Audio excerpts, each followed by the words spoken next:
नमस्कार YT family, स्वागत आहे तुमचं पुन्हा एकदा नवीन कुकिंग शॉटमध्ये। आता आपण जिरानू नमकीन इंदोरी मुरमुरा कशा पद्धतीने बनवायचे ते पाहत आहोत। प्रथम गॅस सुरू करून गॅसवरती कढई तापत ठेवायची, त्यामध्ये तेल ॲड करायचं। तेल छान तापलं की गॅस बारीक करायचा, त्यामध्ये हिंग, हळद आणि मुरमुरे ॲड करून छान असं तेलामध्ये हे मुरमुरे क्रिस्पी होईपर्यंत परतून घ्यायचे।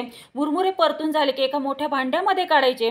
आता तसेच एका कढईमध्ये तेल छान कडकडीत तापून घ्यायचं। स्ट्रेनर मधून शेंगदाणे कढीपत्ता छान असा तळून घेऊन ह्या मुरमुऱ्यांमध्ये ॲड करायचा। आता वरतून जिरानू मसाला ॲड करून छान असं एकजीव करून घ्यायचे आहेत हे मुरमुरे। जिरानू मसाल्यामध्ये मीठ आहे, त्यामुळे आपण वरतून मीठ घालणार नाहीत। आता चिली फ्लेक्स या तेलामध्ये तळून घेऊन या मुरमुऱ्यांमध्ये ॲड करायचे आहे चिली फ्लेक्स। अशा पद्धतीने आपला हा जिरानू नमकीन इंदोरी मुरमुरा तयार होतो। ही डिटेल रेसिपी आपल्या यूट्यूब चॅनलवरती पोस्ट झालेली आहे। अशाच नवनवीन रेसिपींच्या अपडेटसाठी आपले YouTube channel @Trupti cooking and ब्लॉगिंगला लाईक, शेअर अँड सबस्क्राईब।